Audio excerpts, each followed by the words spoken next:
sizinlə 7-ci sinif kimya dərsliyindəki ilk səhifələri araşdıracağıq. Simyadan kimyaya, əl-kimya nədir? Kimyanın inkişafı, yəni ilk səhifələr. Görək bu kimya elmi nədən bəhs eləyir? Simya nədir? Əl-kimya nədir? Ümumiyyətlə, kimya elminin keçdiyi yolları araşdıracağıq. Deməli,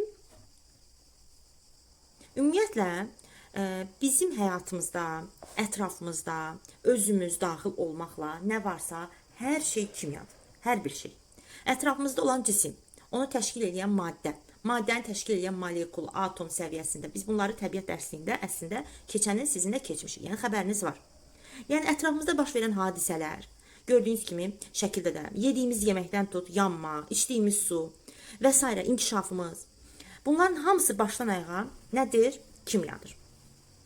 Ümumiyyətlə, kimya nədən bəhs edir? Kimya, maddələrin tərkibini, onların quruluşunu, xassəsini, çevrilmələrini öyrənən elmdir.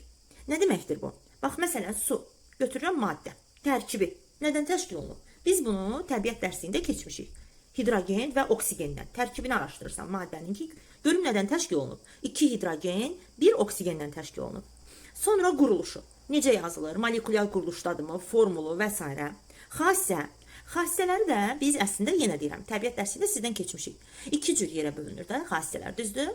Fiziki və kimyəvi xassələr. Fiziki xassələr rəngi, iyi, dadı, deməli, ərimə qaynama temperaturu, istiliyi, elektriyi keçirmə qabiliyyəti.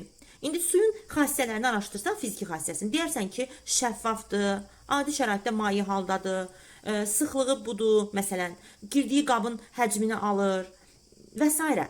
0 dərəcədə, məsələn, buz 0 dərəcədə əriyir, su maye halda 100 dərəcədə qaynayır. Bunlar hamısı bunun nəyi olacaq? Xassəsi. Hansı xassəsi? Fiziki xassəsi. Biz kimyəvi xassəsi deyəni nə nəzərdə tuturuq? Çevrilmələrini öyrənir. Görürsünüz, yəni bir maddədə başqa bir reaksiya girir, çevrilir. Bu da kimyəvi xassələr isə başqa bir maddələrlə reaksiyaya girmə qabiliyyətidir. Məsələn, su hansı metallarla tez, bir göz qırpımında reaksiyaya girir, hansı metallarla ümumiyyətlə reaksiyaya girmir, hansı qeyri-metallar, hansı maddə ilə ümumiyyətlə reaksiyaya girmir, istilik versən belə. Bax, bu da olur onun kimyəvi xassəsi. Çevrilmələrini öyrənir və bu çevrilmələr zamanı baş verən hadisələri öyrənir. Tərifdə burada göstərilməyib, amma mən sizə deyim. Deməli, çevrilmələri və bu çevrilmələr zamanı baş verən hadisələri də öyrənir. Bəs bu nə deməkdir? Məsələn, hadisələr də biz öyrənmişik ki, 2 yerə bölünür. Fiziki hadisələr var, kimyəvi.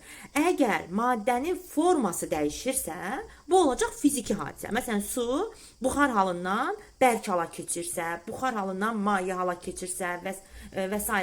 Yəni, mayədən bərkə keçirsə, maddə bərkdən və mayəyə keçirsə, bu forma dəyişməkdir, düzdür? Amma kimyəvi hadisə zamanı tərkib dəyişir. Yəni, suyu parçalayıram, hidrogen və oksigen qazına çevrildi. Bu onun kimyəvi çevrilməsi, yəni kimyəvi hadisədir. Simya nədir? Simya qədim dövrlərdə maddələri dəyişdirmək məqsədi ilə yaranmış bilik və təcrübələr toplusudur. Yəni, simya elm deyil. Sadəcə olaraq simyaçılar bəzi maddələr üzərində çalışıblar, onu başqa maddəyə çevirmək istəyiblər. Birazdan izah edəcəm nə deməkdir. Simya sözü ərəb dilindəki əl-kimya sözündən götürülmüşdür. Əl artikeldir və kimya sözü ilə birlikdə Avropaya keçərək sonra da chemistry sözünün yaranmasına səbəb olmuşdur. Yəni, əl-kimya ərəb dilindədir, sonra əl-kemi, sonra da chemistry sözünə çevrilmişdir. Simyaçıların əsas məqsədi nə idi bəs? Simyaçılar, yəni simya ilə məşğul olan alimlər, əsasən adi metalları da qızıla çevirməyə, belə deyək də, bir növ yalan işlərlə məşğul olublar. Lori dildə desək, fırıldaqçılıq eləməyə çalışıblar. Metalların hamısını qızıla çevirməyə çalışıblar ki, qızıl adı ilə cəmaata satsınlar. Sonra əbədi həyat verən iksir tapmağa çalışıblar. Yəni, abi həyat iksirini, yəni ömürlərini boşa harcayıblar deməyək də. Çünki bu zaman simya, bax, bu çabalama dövrlərində hətta kimyaya böyük töhfələr vermişdilər. Yəni, özləri də bəlkə də bilmədən. Lakin, dediyim kimi, əsas bütün metalları qızıla çevirmək və ölümsüzlük iksiri olan abi həyat iksirini tapmağa çalışıblar. Onlar çoxlu təcrübələr aparırlar. Lakin həmin dövrdə elmi metod tam formalaşmadığı üçün nəticələr əsassız qalırdı. Yəni, fərziyyələr əsassız qalırdı. Simyanın faydaları. Simya elm olmasa da kimyanın inkişafına böyük töhfə vermişdir. Simyaçılar nə tapıb? Distillə aparatı hazırlayıblar, kristallaşma üsulunu tətbiq ediblər, süzmə üsulunu istifadə ediblər, sonra müxtəlif turşuları və duzları əldə ediblər, laboratoriya qablarını hazırlayıblar. Deməli, bugünkü laboratoriya işlərinin əsası məhz elə simya dövründə qoyulmuşdur. Simyadan kimyaya keçid. Zaman keçdikcə alimlər başa düşdülər ki, təcrübələr planla aparılmalıdır, nəticələr ölçülməli, təkrar olunmalı, başqa alimlər tərəfindən təsdiqlənməlidir. Yəni ki, təcrübələri o qədər əsassız olurdu ki, yəni hətta onlara belə deyək də, laboratoriya nəticələri hüsranla son bulurdu. Ona görə sonradan başa düşdülər ki, yox, belə eləmək olmaz da, mütləq müşahidələr aparmaq lazımdır əvvəl. Məsələn, gəlin baxaq. Deməli, təcrübələr planla aparılmalıdır, nəticələr ölçülməlidir, başqa alimlərin də fikirləri alınmalıdır. Sonra belə-belə kimya elmi formalaşmağa başladı. Yəni, gördüyünüz kimi, əvvəl müşahidələr var idi sadəcə, simya dövründə təcrübələr aparıldı, amma bunlar plansız təcrübələr idi. Sonra elmi kimya, yəni ölçmə, dəqiq ölçmələr aparılmaqla, bir reaksiya təkrar olunmaqla ki, görək həmin nəticəni bir də alacaqmı? Həmin nəticəni alandan sonra artıq bu elmi əsası olmuş bir laboratoriya işinə çevrilirdi, yəni reaksiyaya çevrilir. Yəni artıq ona biz bir nəzəriyyə deyə bilərdik. Kimyanın inkişaf mərhələlərindən danışsaq, kimya elmi bir neçə mərhələdən keçir. Birinci mərhələ qədim dövr, müşahidə. Maddələri sadəcə müşahidə edirlər. Məsələn, odun yanması, daşın əriməsi, bunu müşahidə edirlər. Həmin dövrlərdə ov üçün istifadə olunan nizələrin hazırlanması. Sonra ikinci dövr simya dövrü. Bu dövrdə yeni maddələr almağa çalışırdılar. Ən məşhur deməli məqsəd də bildiniz ki, adi metalları da qızıla çevirmək idi və abi həyat iksirini tapmaq idi. Üçüncü mərhələ isə 17-ci 18-ci əsrlərdə kimya müstəqil elm kimi formalaşmağa başladı artıq. Alimlər artıq ölçmə, hesablama, təcrübə və elmi metoddan istifadə etməyə başladılar. Deməli, gəlin baxaq görək kimyanın inkişafında mühüm alimlər kimlər olubdu. Məsələn, Demokrit. Demokrit deməli ilk dəfə maddənin atomlardan ibarət olduğunu irəli sürmüşdür. Sonra Cabir ibn Həyyan simyanın ən məşhur nümayəndələrindən biri. Laboratoriya üsullarını inkişaf etdirdi, distillə və kristallaşma üsullarından istifadə edib. Sonra John Dalton. John Dalton atom nəzəriyyəsini yaratdı. Müasir kimyanın əsasını qoyan alimlərdəndir. Lomonosov maddə kütləsinin saxlanma qanununu kəşf elədi.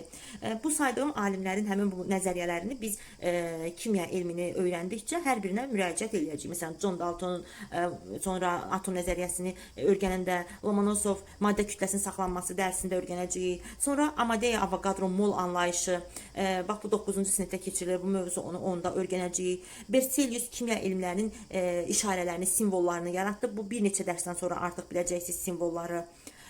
Sonra Friedrich Wöhler üzvü maddələrin laboratoriyada alınmasını sübut etdi. Bu da 10-11-ci siniflərdə müraciət edəcəyimiz bölmələrdən olacaq. Yəni üzvü kimyaya giriş edəcəyik. Dmitri Mendeleyev elementlərin dövrü cədvəldə sistemləşdirilməsini təmin elədi. Bugün istifadə etdiyimiz dövrü cədvəlin əsasını qoydu. Dmitri Mendeleyevin də bu elmindən biz 8-ci sinifin ilk bölmələrində öyrənəcəyik inşallah. Sonra Əziz Səncər, Nobel mükafatı laureatı, DNT-nin bərpası sahəsində mühüm tədqiqatları aparmışdır.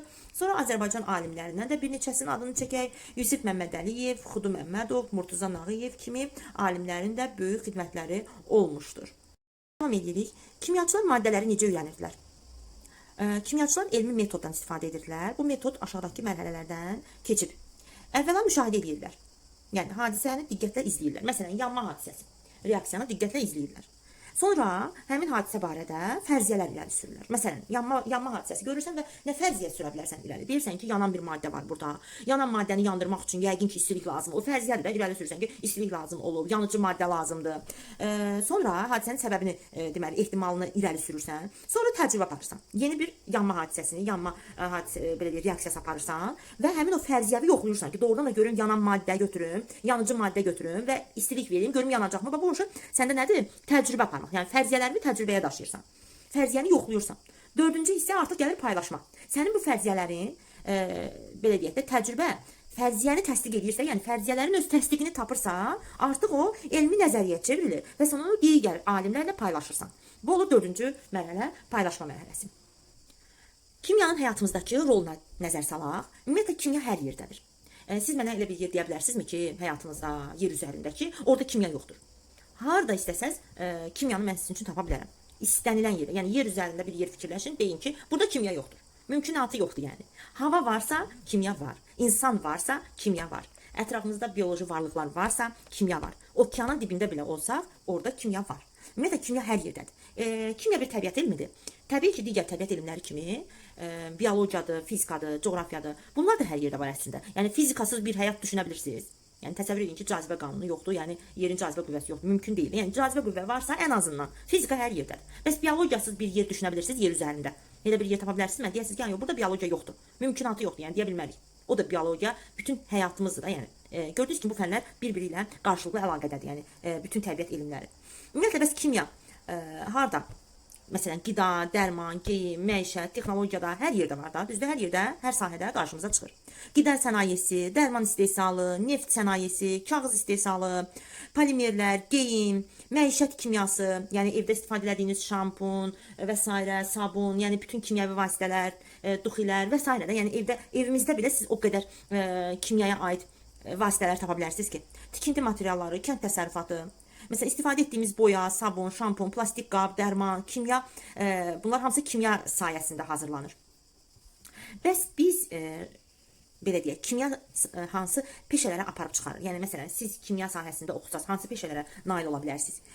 Birincisi, mənim kimi kimya müəllimi ola bilərsiniz, istəsəz. Kimyanı sevən, şagirdləri sevən, onlara nəyisə öyrətməyi sevən bir müəllim olmaq istəyənləriniz kimya sahəsində kimya müəllimi ola bilər. Çox qəşəng. Kimyaçı, yəni kimyaçı ola bilərsiniz, kimya mühəndisi ola bilərsiniz, neft qaz kimyası və s. Bu haqda bir dənə mənim paylaşımım olur, yəni kimya üzrə keçsək, hansı sənət sahibi ola bilərik, ətraflı şəkildə paylaşım eləmişəm. Laboratoriya mütəxəssisi, texnoloq, elmi tədqiqatçı, həkim, əczaçı, bu kimi peşələri biz seçə bilərik. Ümumiyyətlə, yekunda gəlin yekunlaşdıraq və bu dərsdən nə öyrəndik?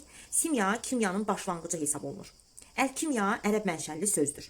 Simya elm olmasa da kimyanın inkişafına böyük töhfə vermişdir. Bayaqlarım dedik. Bəzi üsulları kəşf eləməkdə, hətta kimya laboratoriyasındakı əşyaların kəşfində və s. bir neçə sınaq şüşələri və s. simyanın dövründə belə deyək, meydana gəlmişdir. Kimya maddələrin tərkibini, quruluşunu, xassəsini, çevrilməsini və bu çevrilmə zamanı baş verən hadisələri öyrənir. Bunu da dedik. Və kimya həyatımızın bütün sahələrində mühüm rol oynayır. Gəlin sonda da sizə belə bir sual verim. Əgər dərsi dinlədinizsə və siz artıq bu suala cavab verə bilərsiniz. Simya sözünün mənşəyi nədir? Cavabı bilirsənsə, rəylərdə görüşək. Sağ olun.